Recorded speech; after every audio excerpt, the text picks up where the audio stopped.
alangkah baiknya kita membaca doa terlebih dahulu. Ketua kelas, pimpin doanya.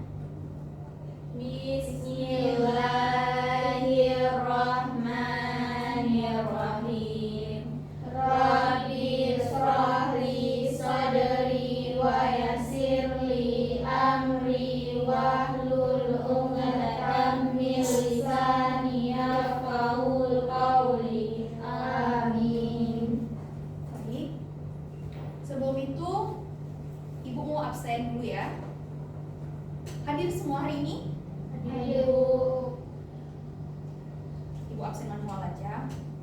Arvina Nuraini, Hadir, Bu. Ayu Fazira, Hadir, Bu. Dini Akmalia, Hadir, Bu. Ena Susantri, Hadir, Bu. Munawarah, Hadir, Bu. Nasratul Muna, Hadir, Bu.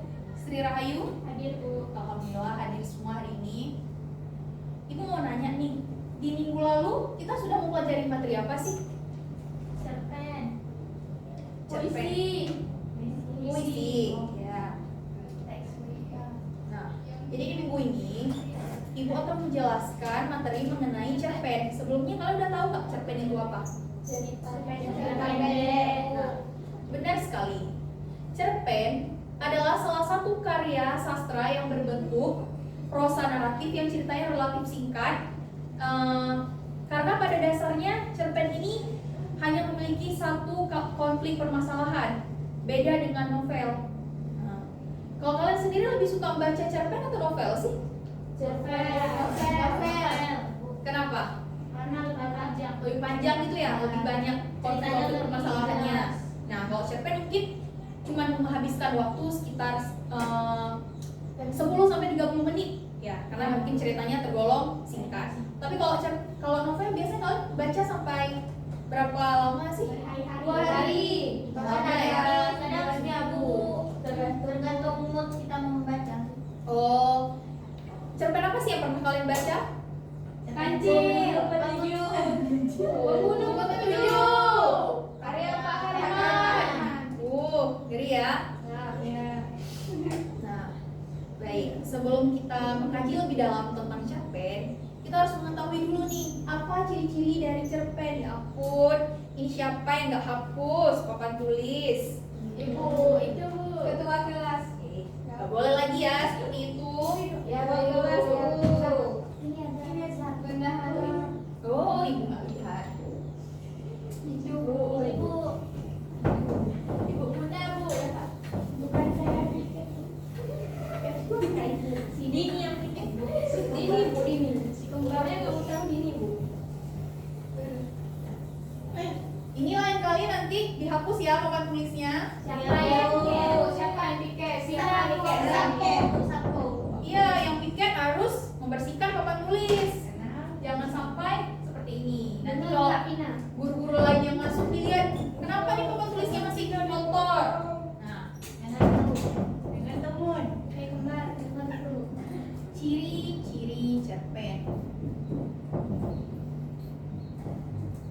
Cerpen ini memiliki beberapa ciri-ciri. Yang pertamanya itu jumlahnya itu tidak lebih dari 10.000 kata.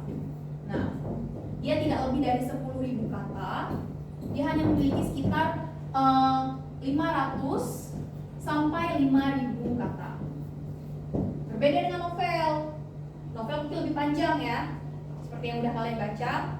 Nah, dia juga bersifat fiksi, ceritanya khayalan dari si penulis.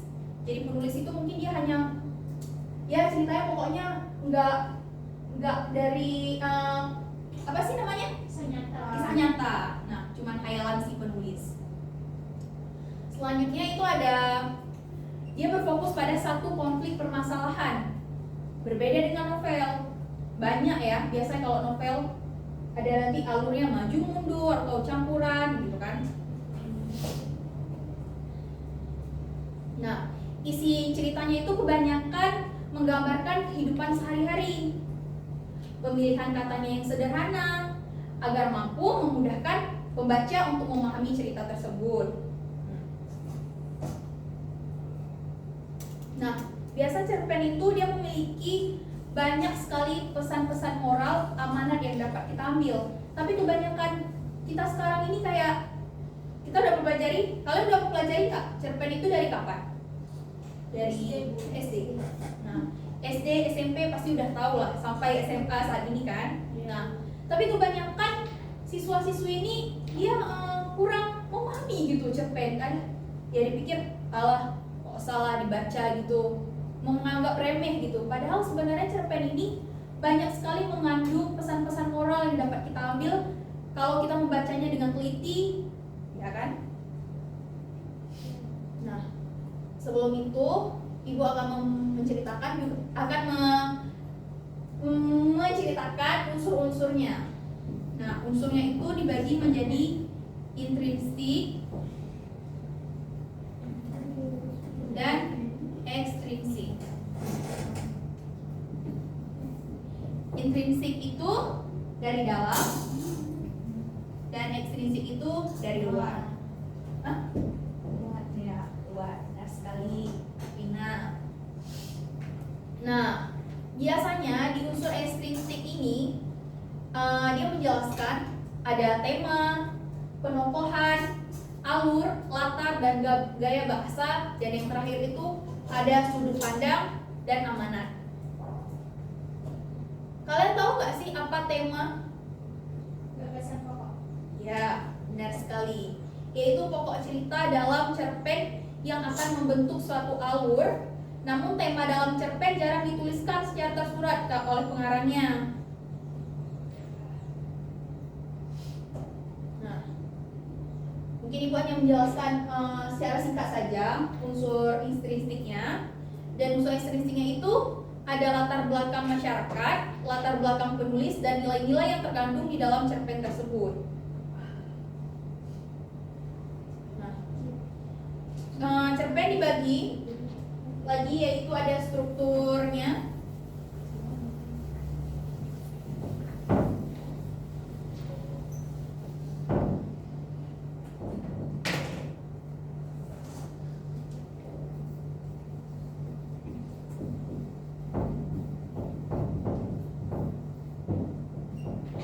yang pertama itu ada pengenalan, tahap pengenalan,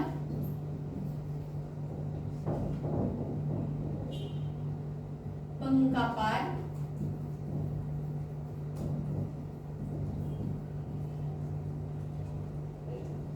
konflik,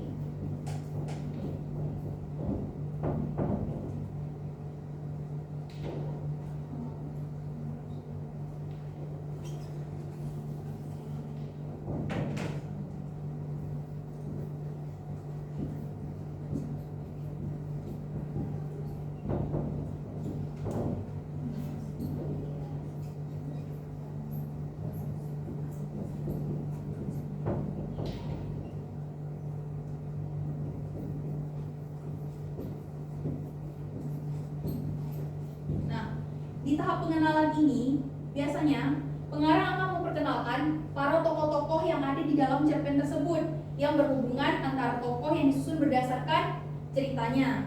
Nah, yang di bagian kedua ini ada pengungkapan suatu peristiwa. Ini pemunculan awal peristiwa yang ada di dalam cerpen tersebut. Nah, di sini yang mulai menunjukkan awal.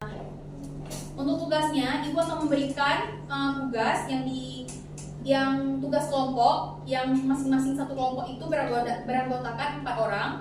Nah, ini LKS-nya bisa dilihat bagian.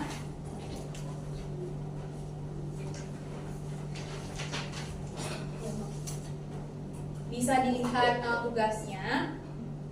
Nah, sebelum itu kalian pernah dengar tidak cerpen Mendiang karya S.M. Ratmana? Baru dulu. Dengar aja ya. Itu Ibu sudah bagi filenya, cerpennya.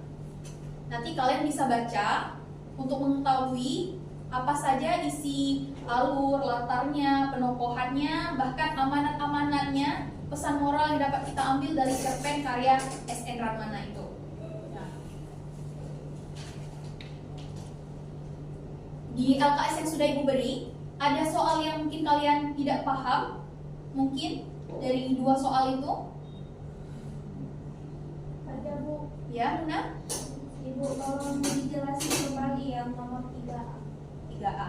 Nah, di situ ditanya apakah tutur Ratmana sama persis dengan Ratmana yang pengarang? Ya, nanti kalian coba pahami lagi, membaca ulang lagi untuk mengetahui apakah betul si Ratmana ini yang sekaligus dia memainkan peran di dalam cerpen tersebut, apakah dia sekaligus juga penulisnya. Tapi jadi Ratmana itu, Ibu akan menjelaskan secara singkat ya.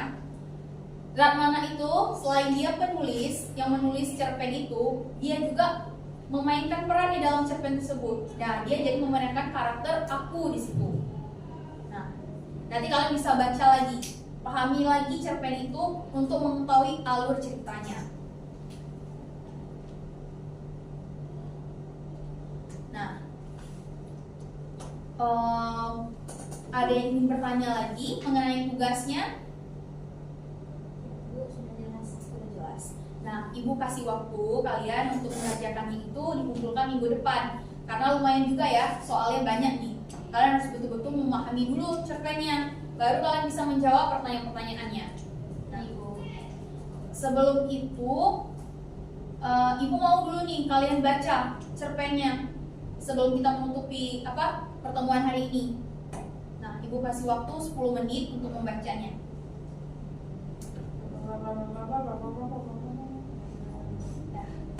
Nah, sudah. Udah ada gambaran nggak sih tentang cerpennya? Sudah Bu. Ya. Nanti kalian pahami lagi ya waktu menjawab soal. Baik Bu. Baik Bu. Ibu mau nih satu orang menjawab apa kesimpulan dari cerpen Mendiang karya S.N. Ratmana ini. Ayo Bu. Oh, Tina. Baik, Tina. Apa itu? Jadi kesimpulan dari cerpen karya S.N. Ratmana ini ialah cerpen yang berjudul Mendiang menampilkan tokoh antagonis yang bernama Wati. Pelukisan tokoh dapat dilakukan dengan 2 cara, yaitu secara analitik dan secara dramatik.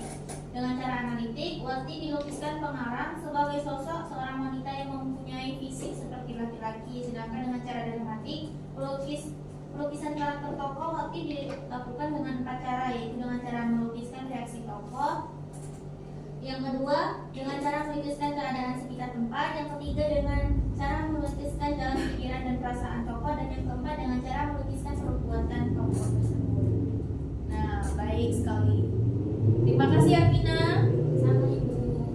Nah, jadi kesimpulannya, cerpen ini merupakan cerita pendek yang dia hanya berisi 5.000 sampai 5.000 kata.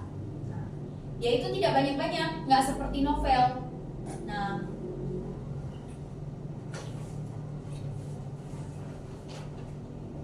nanti Ibu juga mau kalian baca contoh-contoh cerpen yang lain ya. Ibu. Mungkin hanya itu yang dapat Ibu sampaikan di pertemuan kali ini. Kita akan bertemu di pertemuan minggu depan untuk mengumpulkan tugas. Jadi semangat lagi belajarnya, membaca cerpennya dengan teliti. Baik, mungkin hanya itu yang dapat Ibu sampaikan. Lebih dan kurang mohon maaf. Ibu akhiri dengan wabillahi taufiq wal hidayah. Wassalamualaikum warahmatullahi wabarakatuh. Waalaikumsalam warahmatullahi wabarakatuh.